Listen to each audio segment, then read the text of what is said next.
नमस्कार. मी भाऊ तोरसेकर. तुम्ही बघत आहात प्रतिपक्ष. मित्रांनो, घर फिरलं की वासे फिरतात वगैरे अशी काहीतरी म्हण आहे. म्हणजे सगळंच विस्कटायला लागतं. ममता बॅनर्जीची अवस्था नेमकी तशी झालेली आहे.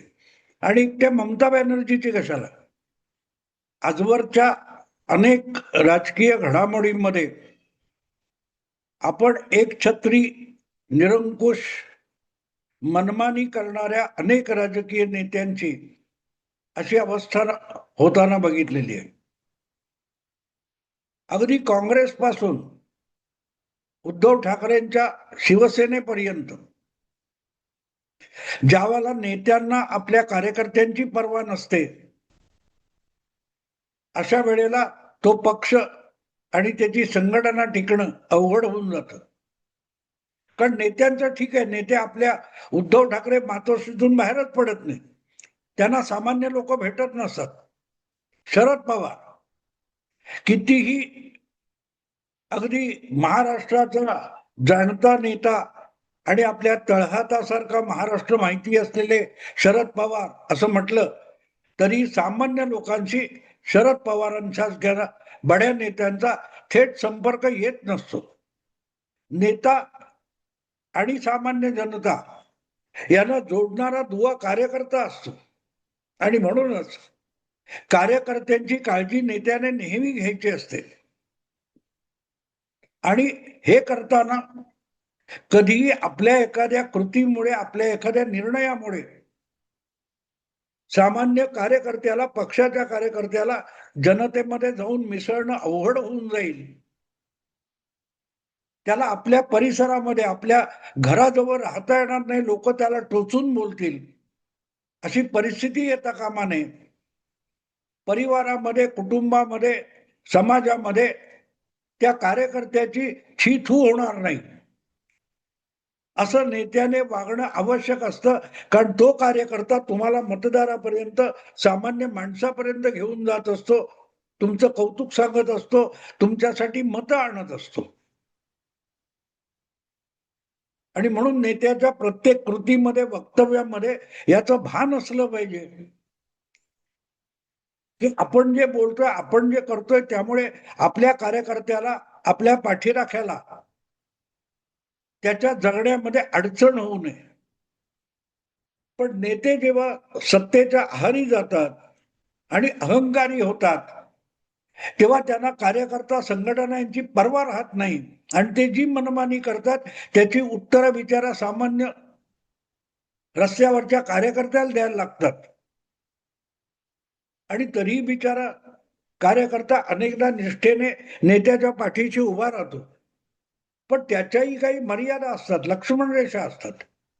त्या जेव्हा ओलांडल्या जातात तेव्हा त्या कार्यकर्त्याला एक तर नेत्याची साथ सोडावी लागते, नाहीतर आपल्या परिवार परिसरातून पळून जावं लागतं.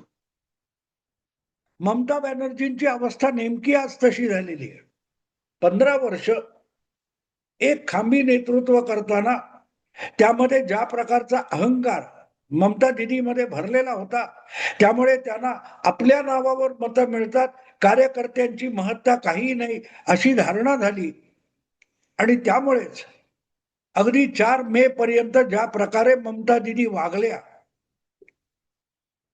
त्यामुळे आज त्यांच्याच पाठीराख्यांना, कार्यकर्त्यांना घरातून बाहेर पडणं, चार चौघात मिसळणं, उजळ माथ्याने वावरणं अशक्य झालेलं आहे. ममता दिदी दडी मारून बसलेले आहेत. जसे उद्धव ठाकरे मातोश्रीमधून बाहेर पडत नाहीत, तशा ममता दिदी गेले 2 आठवडे घरातून बाहेर पडलेले नाहीत. पण सामान्य कार्यकर्त्याने काय करायचं, हे मी आज एवढ्यासाठी सांगतोय की 4 मे रोजी बंगाल विधानसभेच्या निवडणुकीचे निकाल लागल्यानंतर, सरकार स्थापन झाल्यानंतर, जेव्हा पहिल्यांदा विधानसभेचं अधिवेशन सुरू झाले, नव्या विधानसभेचं अधिवेशन सुरू झाले, त्यामध्ये विरोधी पक्षात बसलेल्या तृणमूल काँग्रेसच्या नेत्यांना आणि कार्यकर्त्यांना पक्षाच्या भूमिका ममता दिदींनी आपल्या घरी बोलवून ठरवून दिल्या. 80 आमदार ममता दिदीचे निवडून आलेत, अगदी इतकं सगळं पराभव झाला, तरीही जे 80 आमदार निवडून आलेत त्यातले 10-12 आमदार ममता दिदींनी आपल्या घरी बोलवलेल्या नवनिर्वाचित आमदारांच्या बैठकीला सरळ सरळ गैरहजर राहिले आणि त्याच्यावरून बऱ्याच गोष्टी उलट सुलट सुरू झाल्या की ममता दिदींचा पक्ष फुटणार वगैरे वगैरे. 40 आमदार फुटायच्या परिस्थितीत आहेत वगैरे वगैरे, हे अफवांचं पीक नेहमी येत असतं. मी त्याच्यावर विश्वास ठेवत नाही. पण जे काय आत्ता पक्षाचं नुकसान झालंय, निवडणुकीमध्ये जवळपास 150च्या आसपास जागा तृणमूल काँग्रेसने गमावल्या, तर त्या ममता दिदीमुळे गमावल्या, ही धारणा आहे. ही धारणा आहे. आणि अशा वेळेला तुम्ही परत राहिलेल्या आमदारांना चुचकारणं, सांभाळून घेणं आणि पक्षाची नव्याने बांधणी करणं, संघटना उभी करणं अगत्याचं आहे. आणि ज्या वेळेला तुम्ही विरोधी पक्षात असता तेव्हा रस्त्यावर उतरून, मैदानात उतरून तुम्हाला पक्षाची उभारणी करावी लागते. सत्तेच्या उभेला वळचणीला बसून पक्ष चालवणं वेगळं असतं आणि संघर्षातून पक्ष उभा करणं वेगळं असतं. ममता दिदींचं कौतुक सांगतात, शी इज स्ट्रीट फायटर.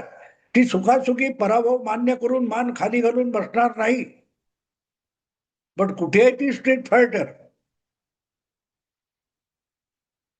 आपल्या घरी वरिष्ठ नेत्यांच्या, खासदारांच्या आणि आमदारांच्या बैठका ममता दिदींनी बोलवल्या भवानीपुरात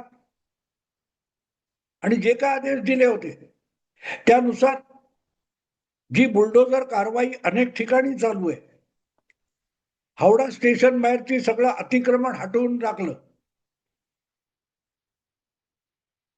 अशा वेळेला SIR आणि काय मतदारांचे हक्क आणि काय काय सगळे आतापर्यंत ज्या तक्रारी ममता दिदींनी केलेत त्याच्या निषेधार्थ विधान भवनाच्या परिसरामध्ये डॉक्टर बाबासाहेब आंबेडकरांच्या पुतळ्यापाशी धरणं धरण्याचा कार्यक्रम जाहीर करण्यात आला. हे असे कार्यक्रम संघटित पातळीवर होत असतात तेव्हा पक्षाची त्यातून ताकद दाखवायची असते.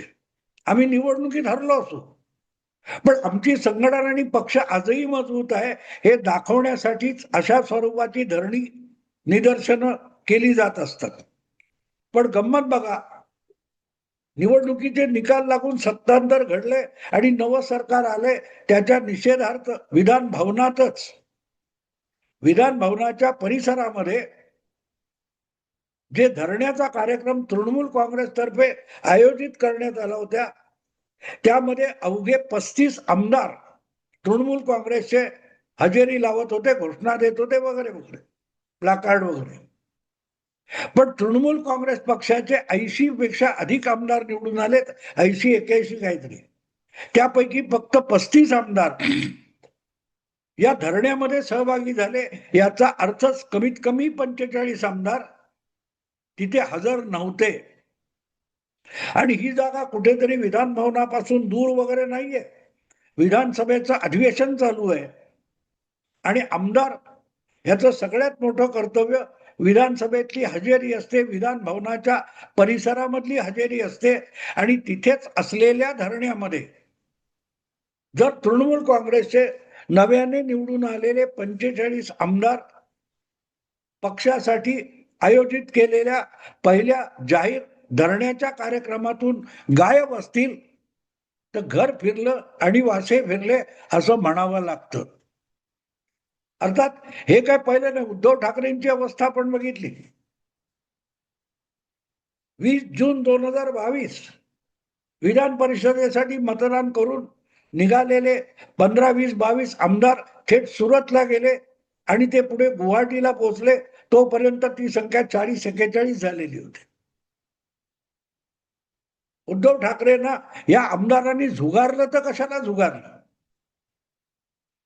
आम्ही आमदार आहोत, आमच्या पाठबळावर तुम्ही मुख्यमंत्री पद घोषवताय आणि आम्हालाच वर्षा बंगल्याची दारं बंद करून ठेवता. ही जी नाराजी होती ती नंतर अनेकांनी बोलून दाखवली. आता सुद्धा ममता दिदींच्या गळपातल्या, गोटातल्या अनेक आमदार नेत्यांची तीच तक्रार आहे की पक्षामध्ये ममता दिदींनी आपला पुतण्या अभिषेक बॅनर्जी ह्याचं इतकं प्रस्थ वाढवून ठेवलं होतं की सामान्य कार्यकर्ता, आमदार, खासदार सुद्धा ममता दिदींना थेट भेटू शकत नव्हता, किंबहुना अभिषेक बॅनर्जीलाही भेटू शकत नव्हता. त्यांचे जो कोणी दलाल असतील त्या दलालामार्फत अभिषेक बॅनर्जी किंवा ममता बॅनर्जींपर्यंत पोहोचावं लागत होतं. सत्ता होती, सत्तेची ऊब होती. आता ती सत्तेची ऊब गेलेली, सत्तेचा तो अधिकार गेलेला आहे. तुमच्यावर, तुमच्या डोक्यावर मिरे वाटण्याची क्षमता आज शुभेंदू अधिकारी या नव्या मुख्यमंत्र्याच्या हातात आहे. आणि ममता दिदी दमदाटी करू शकतील फार तर, पण त्याच्या पलीकडे जाऊन काही करू शकणार नाही. आणि आता ममता दिदींना कार्यकर्ते, नेते, निदर्शन, आमदार यांची किंमत कळायला लागली.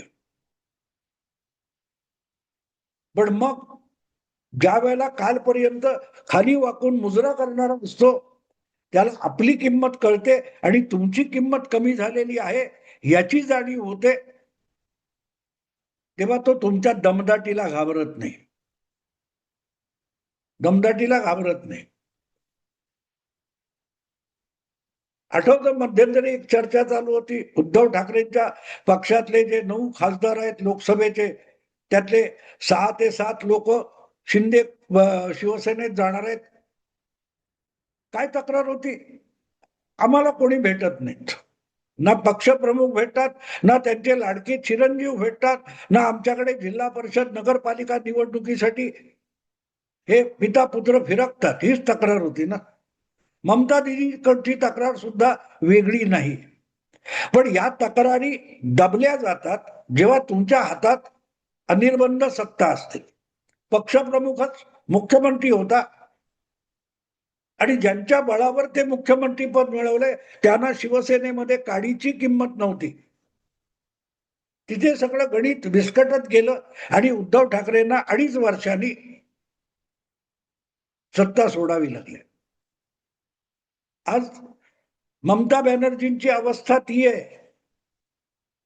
परत पक्षाला नव्याने पायावर उभं करायचं, संजीवनी द्यायची, याच्यासाठी आपल्या घरी वेगवेगळ्या बैठकांचा सपाटा ममता बॅनर्जीने लावलाय.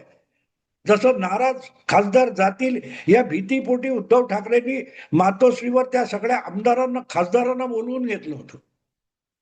तसंच काहीच प्रकरण ममता दिदीचं चालू आहे. एक प्रकारे ममता दिदींचा पक्ष हा सुद्धा आता तृणमूल काँग्रेस कंसात उभाठा असं झालेलं आहे. आणि खात्री नाहीये कोण आपल्या बरोबर टिकतील. आपला आदेश पाळून त्यानुसार किती लोक वागतील याची ममता दिदीला खात्री राहिली नशी उद्धव ठाकरेंना नाही. म्हणून आदित्य ठाकरेंनी राज्यसभेच्या निवडणुकीच्या वेळेला खूप थैथयाट केला. पण काँग्रेस आणि शिवसेना उभाठा यांच्या आमदारांची बेरीज एक खासदार निवडून आणू शकत असताना सुद्धा उद्धव ठाकरेंना धाडस करता आलं नाही की 7वा उमेदवार शिवसेनेचा उभा करावा. निमूटपणे शरद पवारांच्या नावासमोर मान डोलवावी लागली. 4 मे नंतर हळूहळू करत ममता दिदीचं डोकं ठिकाणावर येते. हे आमदार, हे खासदार आपल्याला आता दाद देणार नाहीत याची जाणीव झाली आहे. 2-4 प्रवक्ते त्यांची पक्षातून हाकलपट्टी करून हे वादळ ममता दिदीला आवरता येणार नाही. आणि आत्तापासूनच तो रिजू दत्ता किंवा काकोली, काय ती घोष किंवा काय बाई आहे, खासदार आहे, ते सगळे उघडपणे बोलायला लागले की ममता दिदीने आपल्या पुतण्याचे लाड करता करता पक्षाचं फार वाटोळं करून टाकलं. हे आता उघडपणे लोक बोलायला लागलेत, बोलायला लागले. ही वेळ कशासाठी आली हे लक्षात घ्यायचं असतं.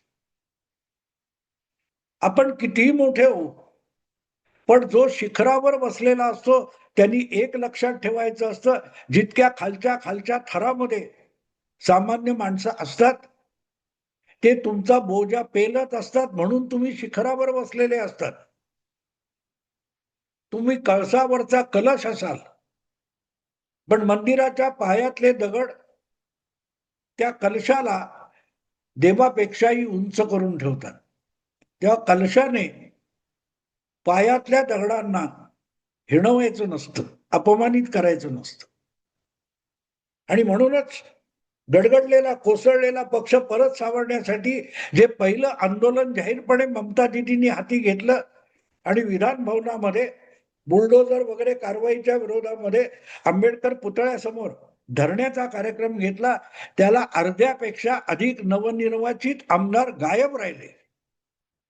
तर त्या प्रत्येक आमदाराला खात्री आहे आज आपल्याला दमदाटी करणं आणि आपल्या विरुद्ध पक्षशिस्तीचा बडगा उघडणं एवढी सुद्धा ममता दिदीच्या मनगटात आज ताकद राहिलेली नाही. पण याला सगळ्याला स्वतः ममता दिदी जबाबदार आहेत हे विसरता कामा नये. अहंकाराच्या आहारी जाऊन त्यांनी ही परिस्थिती ओढवून घेतलेली आहे. अगदी तुमचे परिचित मित्र असलेले उद्धव ठाकरे, INDI गठबंधनातले मित्र पक्ष, त्यांची अवस्था ही 3 वर्ष 4 वर्षापूर्वीपासून अशी का झाली आहे याकडे ममता दिदींनी डोळसपणे बघितलं असतं. शरद पवारांच्या सगळ्या राजकारणाचा विचका ममता दिदीने डोळसपणे अभ्यासला असता तर ममता दिदीवर ही वेळ आज आली नसती. पण सांगणार कोण आणि समजावणार कोण? ज्या वेळेला सत्ता तुमच्या हाती असते आणि सत्तेच्या नशेत तुम्ही इतके मशगूल झालेले असता, तेव्हा शुद्धीत आणणारी गोष्ट किंवा उपाय तुम्हाला तुमच्यावरचा हल्ला वाटतो आणि तुम्ही रसातळाला जाता. असो, ममता दिदीचे 80 पैकी फक्त 35 आमदार त्या धरण्याला हजर राहिले आणि बाकीचे विधान भवनात असूनही तिकडे पाठ फिरवून बसले. त्याचा अर्थ ममता दिदीला जितक्या लवकर समजेल तेवढं त्यांच्या पक्षाचं पुनरुज्जीवन नव्याने सुरू होऊ शकेल. मी थांबतो. आवडलं लाईक करा, शेअर करा आणि प्रतिपक्षाला सबस्क्राईब करा. नमस्कार.